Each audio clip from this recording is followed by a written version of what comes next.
আজকের দিনে এসেও আমি শিলপাটায় সব ধরনের মশলা বেটে রান্নাবান্না করি। তারপরও নাকি সেই রান্না মুখে তুলতে পারে না। এই ধরনের কথা শুনলে কার মাথায় ঠিক থাকবে? তারপরও আমার মাথা এখনো ঠান্ডা আছে। হ্যালো এভরিওয়ান, সবাই কেমন আছেন? আশা করছি খুব, খুব ভালো আছেন।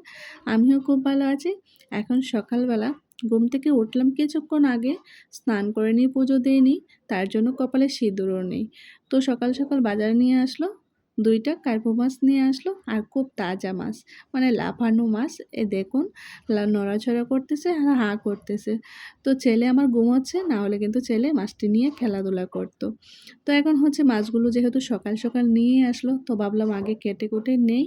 তারপরে স্নান করব। আর ভালোই হলো সকালবেলা মাছগুলো নিয়ে আসলো স্নানের আগে, তাহলে মাছগুলো কেটে তারপরে স্নান করতে পারবো। না হলে দেখা যায় যে স্নান-টান করে মাছ কেটে, যদিও হচ্ছে দুপুরবেলা কাপড় ছাড়তে পারে না, কিন্তু সন্ধ্যার দিকে ছাড়তে হয়। মাছ তো আনলো ঠিক আছে, কিন্তু কি দিয়ে কি রান্না করব সেটাও বুঝতে পারছিলাম না। আমি যেটা দিয়েই রান্না করি না কেন, আমার শ্বশুরমশাই মুখে তুলতে পারে না, মানে খেতে পারে না।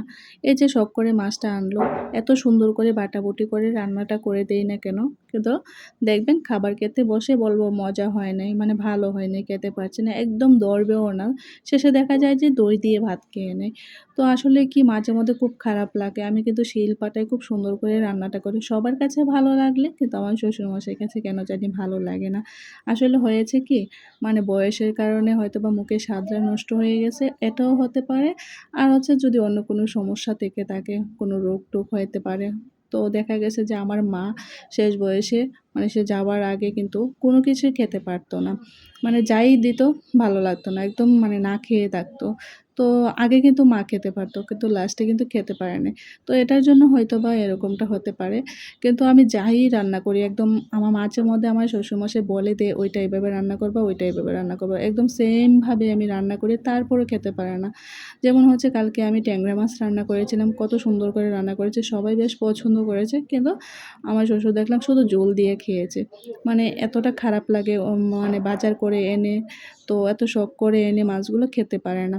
আর বড় মাছ তো একদমই খেতে পারে না। যেমন সকালবেলা আমি হচ্ছে ভাত রান্না করে দিয়েছিলাম এরই মধ্যে, কিন্তু আমার শ্বশুরমশাইকে আর নাস্তা বানাবো মেয়ের জন্য হচ্ছে নুডলস আর ছেলের জন্য নুডলস। কিন্তু এই যে বলল ২ টা মাছ ভাজি করে দিতে, আমি মাছ ভাজি করে দিয়েছি। আমি একদমই মরিচ দেই নাই। হয়তোবা ওই যে হলুদ মরিচ ভাঙাতে যে একটু ঝাল লাগছে, কিন্তু বলে আমি নাকি মরিচ দিয়েছি। তার জন্য হচ্ছে দই দিয়ে ভাত খেয়ে গেল। মানে মানে প্রতিদিন প্রতিটা সময় দেখা যায় যে মানে খাবারের খুঁত থাকেই। তো আপনারা দেখবেন আমি ভাজাভুজির মধ্যে কিন্তু মানে আলাদা করে রাখি। আমি মরিচ দেই না। তারপরে বলবে মরিচ হয়ে গেছে, জাল লাগে, বা মাঝে মধ্যে দেখা যায় যে আবার মাংস তরকারিতে বলবে যে জাল হোক, জাল হলে ভালো লাগে। তো সেটাও আমি বুঝে পাই না। মাংস তরকারি জাল খেতে পারলে কেন ভাজির মধ্যে একটু হলুদের মধ্যে মরিচ থাকলে সেটা খেতে পারে না। তো যাই হোক সবকিছু মিলিয়ে অনেক খারাপ লাগে। আমি কিন্তু মানে যথাসাধ্য চেষ্টা করি যে মানে সবাই যেন খেতে পারে ভালোভাবে। কারণ জিনিসপত্রের যে দাম, এত কষ্ট করে বাজার এনে যদি না খেতে পারে তাহলে তো ভীষণ খারাপ লাগবে। আর আপনারা দেখেন আমার সব ভিডিওতে আমি সব ধরনের মশলা কিন্তু মানে শিলপাটায় বেটে রান্না করি।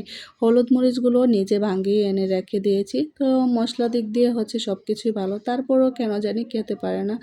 তো যাই হোক হয়তোবা ওই জন্যই আরকি, মানে বয়সের কারণে। একটা সময় কিন্তু আমিই রান্না করে দিতাম। আমার রান্নার অনেক প্রশংসা করতো আমার শ্বশুরমশাই।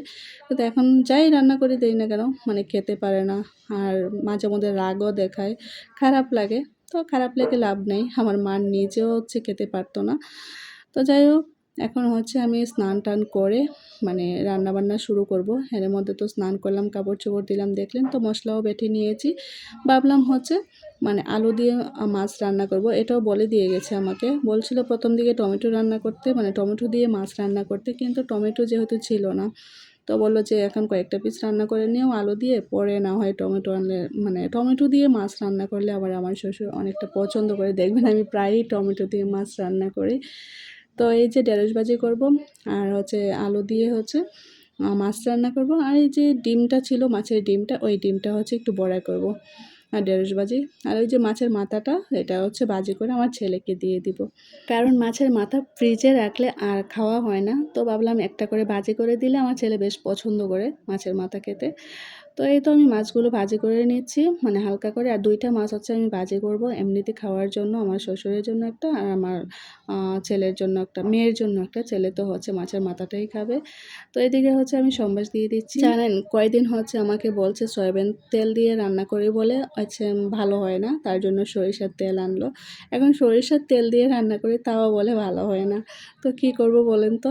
মশলা বেটে রান্না করি ভালো হয় না, সরিষার তেল দিয়ে রান্না করি ভালো হয় না, কি করব বলেন তো? অল্প তেল দিতে বলে আবার বলে তরকারি স্বাদ হয় না। তো ওই দিন কী হয়েছে জানেন? একটা শাক এনেছে, তো বলতেছে শাক তো এমনিতে নর্মালি মানুষের শুকিয়েই রান্না করে, আর শাক রে বলতেছে জল দিয়ে নাকি সিদ্ধ করতাম। আমি বলি, শাক রে যদি জল দিয়ে সিদ্ধ করি তাহলে এটা তো পেস্ট হয়ে যাবে। তো বলতেছে না ওইভাবেই রান্না করতে। তো আমিও জল দিয়ে সেমভাবে রান্না করলাম। পরে দেখা যায় উনিও মানে মুখেই দেয় নাই।